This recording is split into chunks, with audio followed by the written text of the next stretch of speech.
ഒരേ സമയത്ത് 2 നൂല് വെച്ചിട്ട് എങ്ങനെ എംബ്രോയ്ഡറി ചെയ്യാമെന്നാണ് ഞാനിവിടെ കാണിക്കുന്നത്. ഇത് എൻ്റെ ഒരു ടോപ്പാണ്. അതിൻ്റെ ചെസ്റ്റ് പോർഷനിലാണ് ഞാൻ എംബ്രോയ്ഡറി ചെയ്യാൻ ഉദ്ദേശിക്കുന്നത്. ഒരു പൂവിൻ്റെ എംബ്രോയ്ഡറിയാണ് ചെയ്യുന്നത്. അപ്പോൾ ആദ്യമേ അതിൻ്റെ പെറ്റൽസ് ഞാനിവിടെ വരച്ച് വെച്ചിട്ടുണ്ട്. ഇനി അതിൻ്റെ ബോർഡർ കൊടുക്കാൻ ഉദ്ദേശിക്കുന്നത് കറുപ്പ് നൂല് കൊണ്ടാണ്.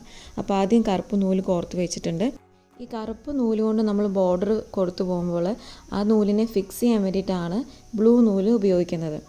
നമ്മൾ എംബ്രോയ്ഡറി ചെയ്യാൻ ഉദ്ദേശിക്കുന്ന പൂവിൻ്റെ വലുപ്പം അനുസരിച്ച് നമുക്ക് ഓരോ ഇതളുകൾ വരച്ച് കൊടുക്കുക. എന്നിട്ട് അതിന് മുകളിൽ ഇതുപോലെ കോർത്ത് വിടുകയാണ് ചെയ്യുന്നത്. കണ്ടില്ല, അതിൻ്റെ ആ ഒരു ഷേപ്പ് അനുസരിച്ച് നമ്മൾ കറുത്ത നൂല് പിടിക്കുന്ന കൂട്ടത്തിൽ തന്നെ ബ്ലൂ നൂല് വെച്ചിട്ട് അതിനെ ഫിക്സ് ചെയ്ത് കൊടുക്കുകയാണ് ചെയ്യുന്നത്.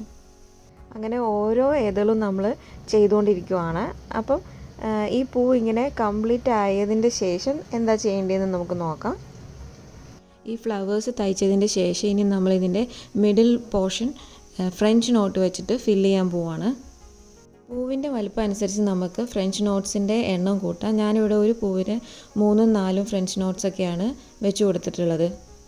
ഫ്രഞ്ച് നോട്ട് ചെയ്യാൻ വളരെ എളുപ്പമാണ്. ഇതിൽ കാണുന്ന പോലെ തന്നെ മിഡിൽ പോർഷനിൽ കൂടെ നമ്മൾ നൂല് കോർത്തിട്ട് ആ സൂചിയിലേക്ക് ആ നൂല് 2ഓ 3ഓ തവണ നമ്മൾ ചുറ്റുക, നമ്മളുടെ ഫ്രഞ്ച് നോട്ടിൻ്റെ വലുപ്പം അനുസരിച്ചിട്ട്. എന്നിട്ട് തിരിച്ച് അതേ മിഡിൽ പോർഷനിൽ കൂടെ നമ്മൾ സൂചി തിരിച്ചിറക്കുന്നു, ഒന്ന് ടൈറ്റ് ചെയ്ത് വെക്കുക. അത്രയേ ഉള്ളൂ. വളരെ ഈസിയാണ് ഫ്രഞ്ച് നോട്ട് ചെയ്യാനായിട്ട്.